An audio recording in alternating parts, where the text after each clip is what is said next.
Hello, everyone. This is Adam Meister, the Bitcoin Meister, the Disrupt Meister. Welcome to the One Bitcoin Show. Today is November the 12th, 2020. Strong hand, long-term thing. This is where the big boys play. Don't be an algorithm slave. Value your wealth in Bitcoin. One day closer to what? One day closer to an all-time high. In motion, 5-digit realm.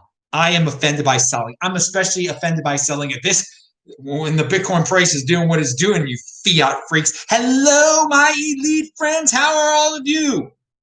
Type in my name. Get my attention somehow on this backup channel. I will answer your questions. Okay? Yes.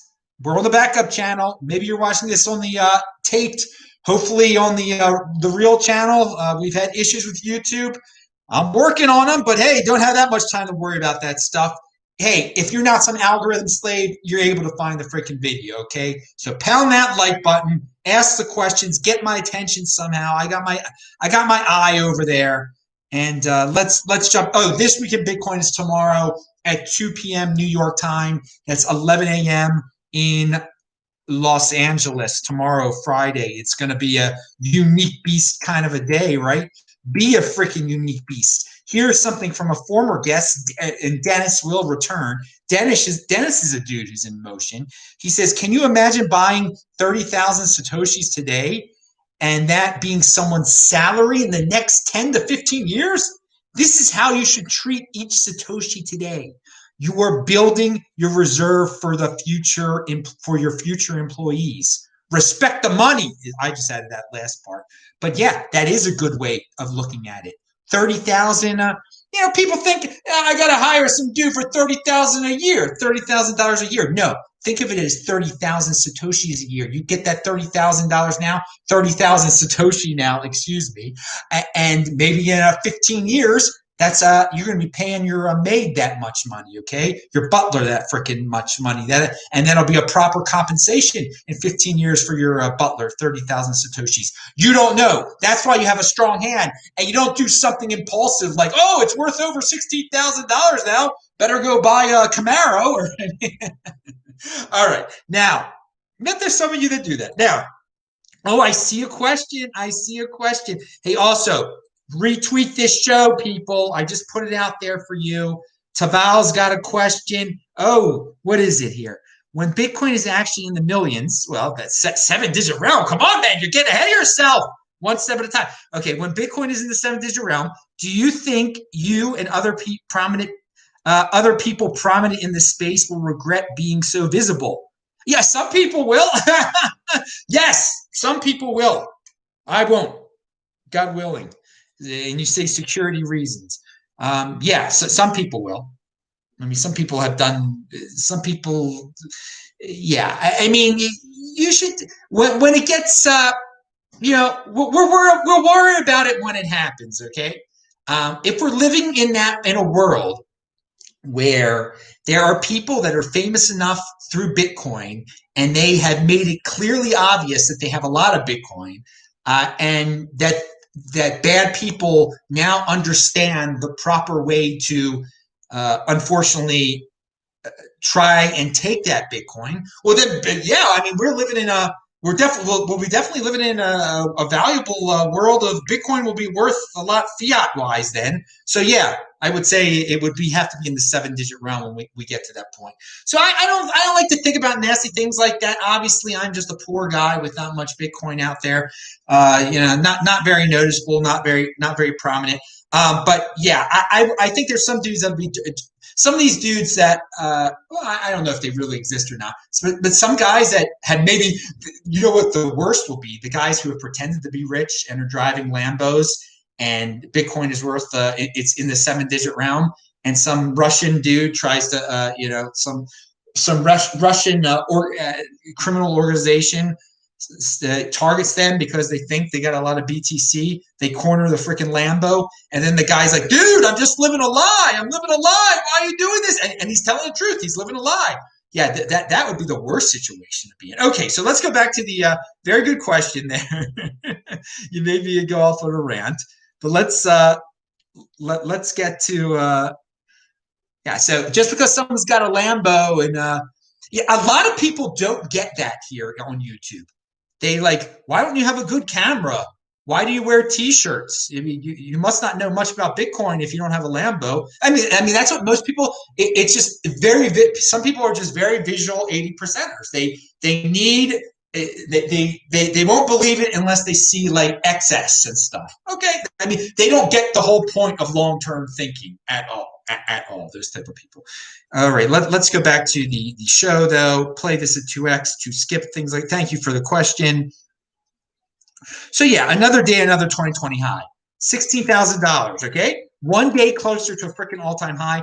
You're reading some of the stuff in the crypto space. It hasn't made the mainstream media very much at all yet, but it's pretty. The 20,000 sentiment it's quite inevitable, isn't it?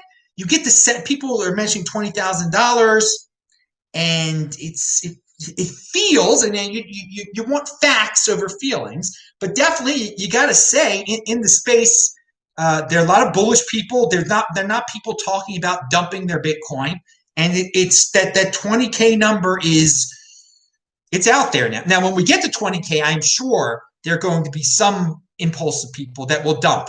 But you got to think of it this way: the people who have been holding on since it got close to 20,000 the other time, if they have held on this long, okay, and if you're one of those people, there is no rhyme or reason, unless, I mean, you got to buy an operation for your mother or something, or your kid. There is no logical not many logical reasons why you would dump now at 16,000 whatever. Okay, like it's going to get, that it's not just a saying, one day closer to an all-time high. It's getting really close now. It's getting really close. So if you were holding, if you held through all this, I don't know why you wouldn't wait around for 20K. But 20K will be a big important number. The sentiment is definitely out there that it's going to get there pretty soon. I'm excited. I value my wealth in Bitcoin. And yes, all you ignorant people who don't understand my what I've been preaching for years upon years upon years now. Oh yeah, it's going to be the 7-year anniversary of buying my freaking first 2 Bitcoin is coming up. I think it was November 16th of 2013. It was after I visited my friend Detroit Sarah in Detroit. I know it was in the middle. It was before Thanksgiving, weekend before Thanksgiving. It was between well, I'm not going to say. I don't want to give away too much personal information. All right, but the point is, yeah, one day closer to an all-time high. I just lost my train of thought. Remember, check out my other channel is still up there. My main channel. I'll be back there soon enough. You can watch the Beyond Bitcoin shows. You can see pictures of Detroit Sarah if you want to, and others on the Beyond Bitcoin shows. Some of you value your wealth in women and love to see the pictures that I throw up there. And you won't throw up if you see those lovely ladies from the Meister past, but value your freaking wealth in something else might come up. Whoa, pound that like button, baby. All right. Now, all right, but I really want to say seriously, all my freaking jokes aside here and distractions, I want to say something about this one day closer to an all-time high and why you would sell suddenly at 20K, and this is the anniversary of me getting my first 2 Bitcoin soon, and I don't remember what I was saying. Oh man. Okay, wait. Let me see. I've got all this stuff written down. Well, anyway, we're going to talk about. I know we got another question in the house. Vention is in the house. I think he's got a question there. We'll get to that in a second. I'm just trying to think why. Talking about the $20,000 thing. All right, so yeah, I'm disappointed. I can't remember what I wanted to say about 20,000. I'll have to say it in the next show. Maybe tomorrow's This Week in Bitcoin. I'll say it. So let's talk about the number 20 at least. The price of Bitcoin right now, where it got to earlier today, it got to $16,220. Has it beaten that yet? Okay, I don't know, but. There's only been 20 days in the freaking history of Bitcoin, only 20 days where it's reached that point. Now, closing, it's closed at that higher than that number only a few times. But to actually get that high, it's only been 20 days. So we are in elite territory now. All right, we're totally elite territory. So let's go to the number 10. And Michael Saylor has a great tweet about the magical number 10 here. And what happens to all those quad 4 trader models when 10 billionaires say, I bought it, I'm not ashamed of it, I intend to buy more? Now, of course, those fancy setting graphics, trader models are ridiculous. He really boils it down right then and there. What does happen when 10 billionaires just straight up say, hey, and they're not ashamed of it, they just straight up say, I've done it, I bought it. Now, I don't want to put these dudes on pedestals or anything like that, but you got to think for yourself. And if you've been thinking for yourself, you haven't been waiting around for 10 freaking billionaires to come out and say it. Yeah, it's freaking awesome. We're not scared of it. And we just bought a heck of a lot of it, okay? You don't blindly follow leaders. You've been buying it all along, right? I have been buying it all along, at least, because those 10 billionaires, and eventually it'll pile up. You know, I mean, I think Saylor's a billionaire, but I mean, others will straight up say it. I mean, it might happen by the end of the year. We might get one next week, 2 the week after that, etc. And that will wake up a lot of people. But you have to remember, they either didn't do it beforehand or they were ashamed of it. So you don't need to wait for people like that, okay? Because you beat them out. You beat them out. So that's why you don't put people like that on pedestals. Sure, they're billionaires. They're not perfect though. They'll be doing great for themselves to announce it and to actually do it before, you know, a whole bunch of other people buy in. But Michael Saylor included, when he was hating on Bitcoin back in 2013, when I was chilling at Detroit Sarah's house buying it for $600 a pop, he could have been doing it too. All right, he could have been doing it too. So I mean, no regrets though, no regrets. And yes, it will inspire 80%ers to buy, but you don't need to be triggered by 80% inspiration. Hopefully, you've already been 20% inspired. You need to think for yourself logically why this is. You don't need these. But the bottom line is, if a 10 billionaires all of a sudden say we bought it and they really did just buy it, it takes a lot of supply off the table. I mean, and that's just freaking facts right there. All right, so you know, supply, demand, scarcity. All right, a lot less of it circulating out there. Vention says, yeah, that's why I'm shy about going live. One moment of confusion and you can drop some critical info in what you will regret it. Respect to those who do the live thing a lot. And yes, respect to you, Vention. And I gotta say something, Vention. You've had flubs before. I know your real name, your real first name. But anyway, most people don't have that type of listening comprehension or that type of reading comprehension. Hint, hint. But I do know your real first name. You've slipped up before. But anyway, most people, no one will. Don't worry, Vention. No one's going to be able to go back and figure out how I figured out your real first name. But I do know it. And I'm sure I know it. And but anyway, pound that like button, everybody. And I love Vention being. He is very careful. Very careful. Nobody knows his name but me. All right. But again, I mean, this is, if you want insider information in whatever you do in life, you know, have listening and reading comprehension type of skills. I recommend it. All right. I'm not, okay. I practice, I read, I listen, play at 2x, etc., etc. All right. Let's see what else do we have here. Yeah. Man, let me see. I'm just seeing if there are other. Yeah, I'm doing a quick scan because unfortunately, you know, there's no super chat on the backup channel. Yeah, Coinbase was around in 2013. It definitely in November of 2013 it was around, and I can check out the art. It started a little teeny bit before that, and so it worked out very well for me that I waited that long to buy and to have a Coinbase be available, and it was very easy. I mean, things could have happened a lot differently if I bought earlier for Mount Gox and then gotten Goxed. Oy. But hey, no regrets. Let's not, you know. alternative scenarios. We don't need to talk about them right now. Okay, pound that like button. And I'm still freaking frustrated. I can't remember what I wanted to say about the stupid $20,000 number that triggers so many people. Well, it's good. It's good. It's a nice big round number that'll make the news. Well, I mean, when Bitcoin breaks its all-time high, which is a little less than that, of course, that'll break. Then it broke the news. It was on the mainstream news last time. But yeah, the mainstream is still covering some of the most mindless. They have to cover like all the minutia of what the president says and try to like. I mean, who cares what he says? I mean, but they like he says something that sounds mildly controversial, and then they just stretch it out for so. I mean, that's how they get their ratings, I guess. I don't know what they're going to do with a new president. That I think for all those people who love Trump so much, but they hate the media, I think here's a positive spin. Without Trump there, a lot. I mean, some of these maybe CNN will go down the tubes. There might not be a CNN anymore.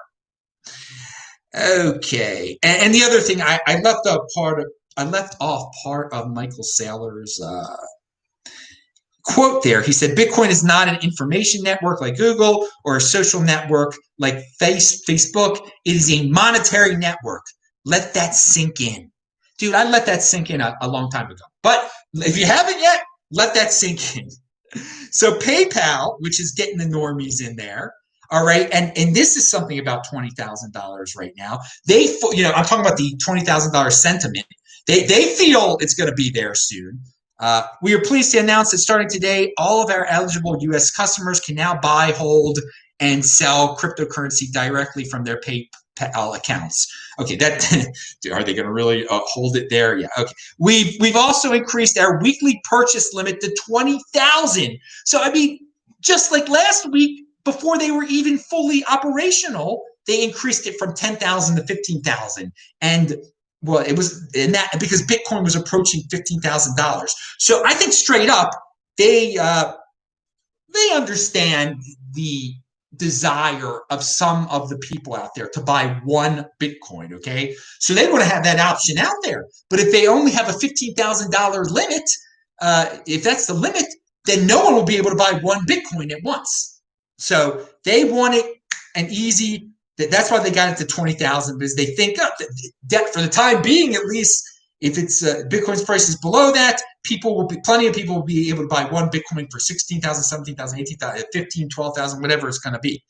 So they're giving us a little preview. They know it'll be up there. They know it'll be to that $20,000 realm. Okay, and. Okay, PayPal removes wait list for new crypto service, boosts weekly purchase limit. Okay, I just said that. Everything will be linked to below.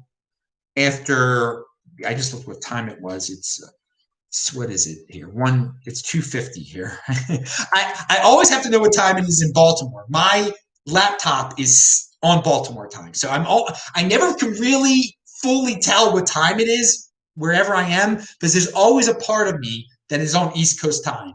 And the East Coast of the United States is the center of the financial world, so it's not a bad thing to know what time it always is in New York. It's a little dark outside. It looks dark. The point is, I don't know what the point is of me worrying about what time. I want to go running before it gets dark. That's the point. So, okay, let's fight back against mining FUD here. What do we have? J.W. Weatherman. Now, J.W. Weatherman, usually when he comes on my show, people are completely fudded out by storage device stuff. He's a good guy. He's good, but he does scare people about the storage devices. But he fights FUD too. He definitely fights FUD. And something that's been going around Twitter lately, and there's a story about it on I think decrypt.co. They're mining pool censoring. Okay, he says mining pools censoring transactions is a big nothing burger. And so, I mean, the theory is, well, it's not a theory. This freaking company, and I did not link to them below. They are they're running a mining pool where it's going to censor certain. They're not going to accept certain transactions. Okay, so that are involving addresses that are blacklisted by the United States government. I don't even know. But this has brought up the debate. Well, how about if their other mining pools do this, and countries force mining pools to do this? And the bottom line is that money talks, all right. And if your transaction is not going through for some reason, you're gonna throw more money onto it, okay? For the transaction fee, and there will be mining pools that will black. And if none of the mining pools out there accept it now, then in the future there will be black market mining pools. Okay, so that money talks, and fees help resist this. If transactions aren't getting mined, users will fee bump to higher fee. So any miner pool who mines forbidden transactions will earn more money. Any miner following KYC is leaving money on the table. Mining is a zero sum. So the KYC miners are at a competitive disadvantage. Okay, so this is looking down the road a bit, and there's a lot of what ifs. We'll see if any large countries start to put incredible pressure on to censor, to not accept certain transactions that are banned, that are deemed, what's he deemed them as, inappropriate or whatever, ridiculous, forbidden. Okay, so JW talks about it, and so does this other guy, and I really should link to the Decrypt article about that, and I'll do that after the show. And that's why I was concerned about what time it was. Okay. Oh, look at this. Decrypt has a Russian headline. They're going for the clickbait there. Oh, Russia eases up on putting Bitcoin users in jail and proposed tax law. Okay, it's so ridiculous. That's pure clickbait. That's a 3. I give that a 3 on a scale of 1 to 10 in the 80%er scale. Okay. That's not, I mean, the 20%er scale, excuse me. That's totally 80%er. You don't need to worry about what Russia is doing with a proposed tax law and throwing people in jail in Russia. Who cares? It's like, I mean, it's like, do you care what people are doing in Angola? I mean, it's equivalent. Angola is a big oil country. So is Russia. One's warm and one is cold. One has a dictator named Putin. One had a dictator named Dos Santos once. Okay, who both enriched themselves the same way. I had no plans to even talk about this because I just went to Decrypt. I like Decrypt.co, but even they have to go for the Russia clickbait nonsense still. My Lord, pound that like button. But what was the name? Yeah, okay. Bitcoin mining pool is deliberately censoring transactions. It's called Blockseer's mining pool. Okay, yeah. You try to be compliant. You block.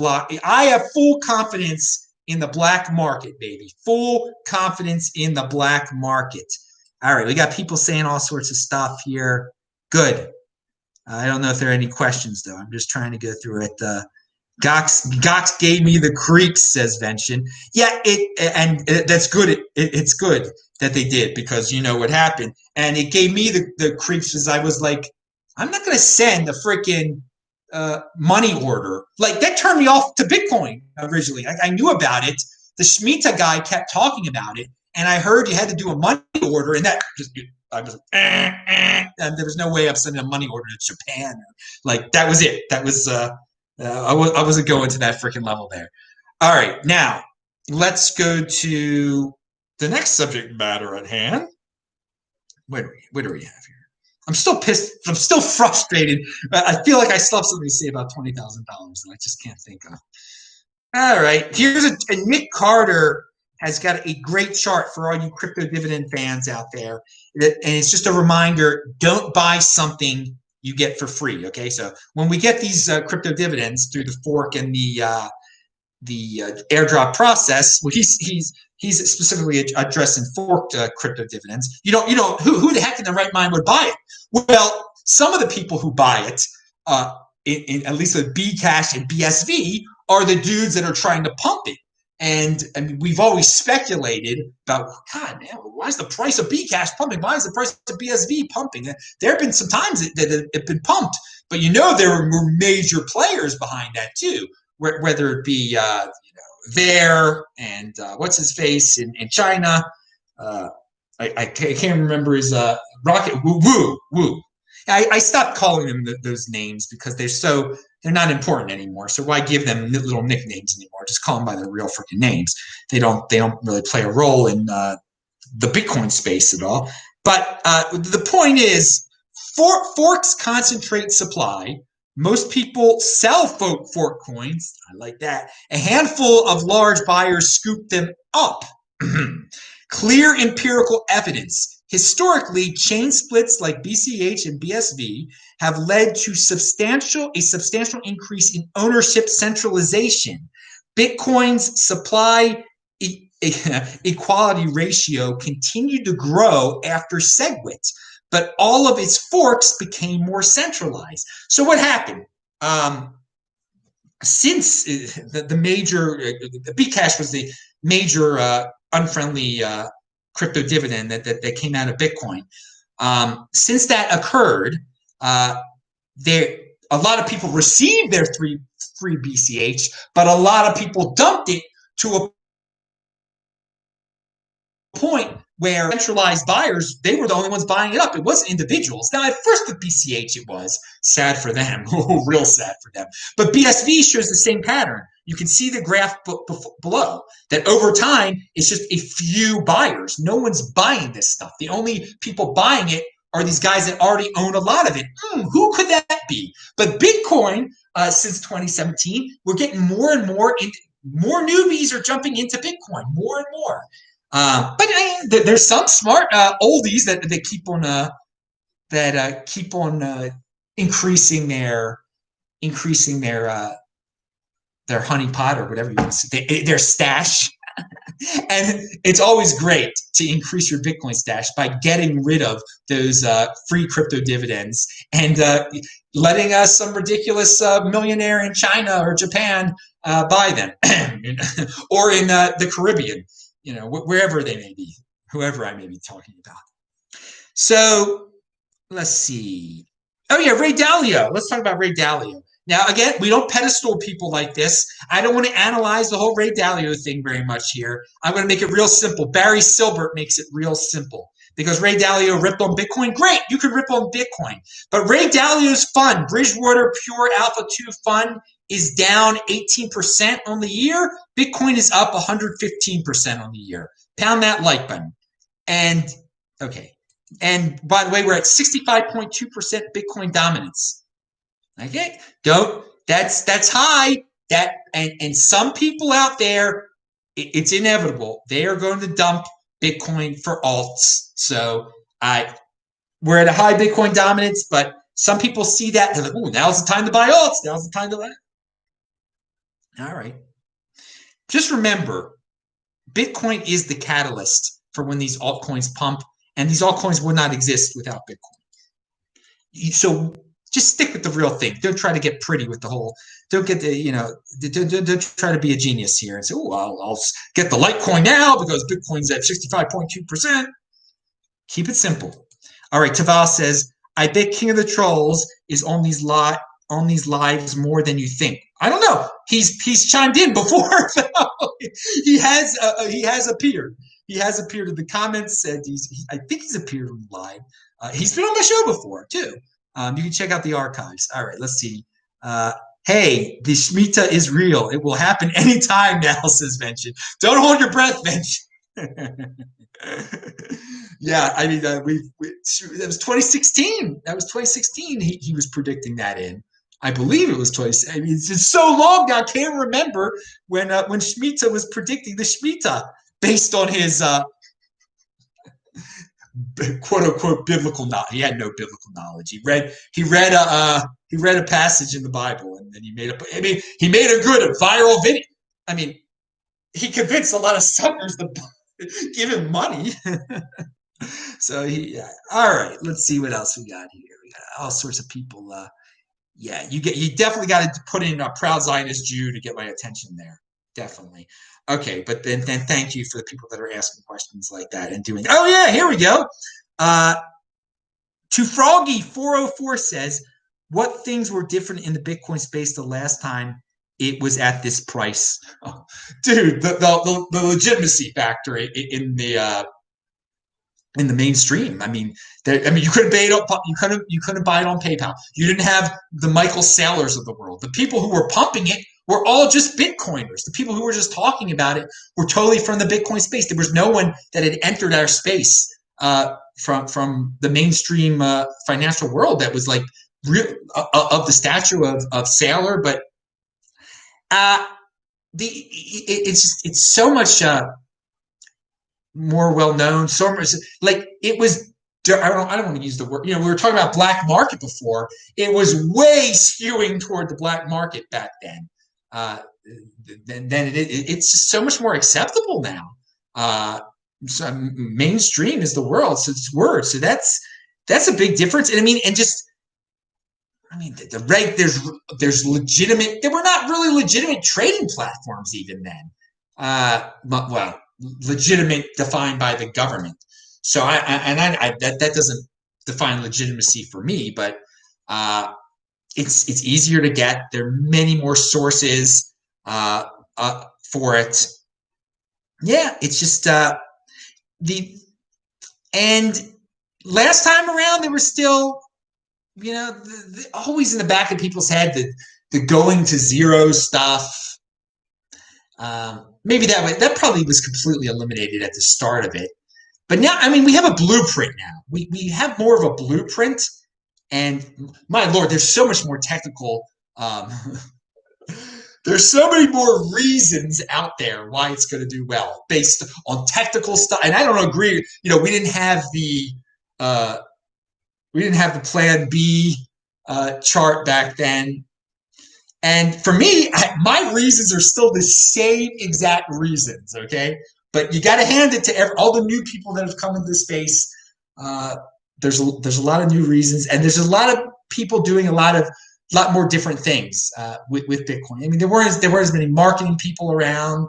The industry has expanded a lot. So, and again, there's a blueprint out there. Like we went through the halving, we understood. More people understand that it's cyclical, that everything's cyclical, and that there was just this doubt always in people's minds until we reached that all-time high again, until we reached that Mount Gox all-time high, that some people still thought it was impossible. This time, everyone knows we are one day closer to an all-time high, that it will happen. It is inevitable. It is unavoidable. Last time around, there were people that I guess till the end, until it broke that all-time high, they thought it might not get there. So okay, that's going down memory lane. Thank you very much to Froggy. And let us go to what I'm supposed to talk about on this darn show.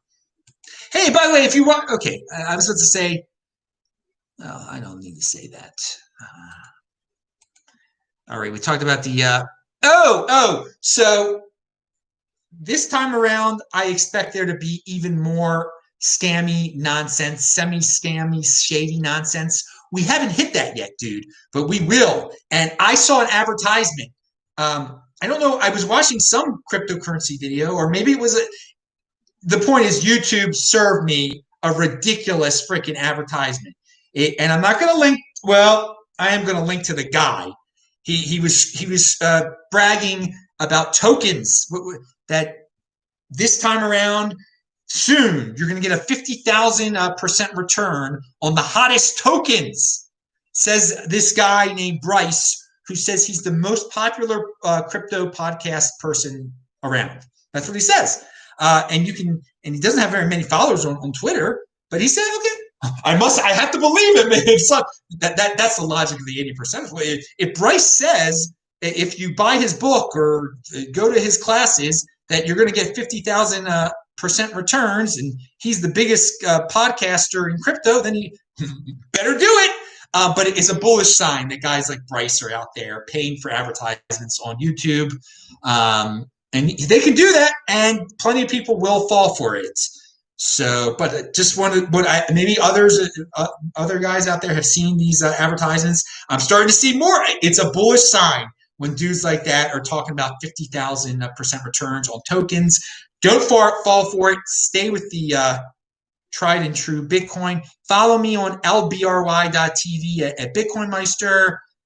Still transitioning some stuff over there. Of course, the crypto parlor thing. I'm Bitcoin Meister on Parlor. That has been growing. Great Vention's over there if you want to follow Vention over there. Nick Carter is over there. We were just, I believe I brought up Nick Carter beforehand.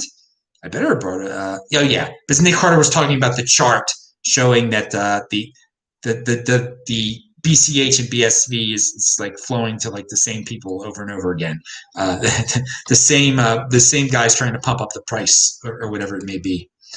All right, looks like we're about to break the daily high, which was the yearly high. All right, so it's become the new normal.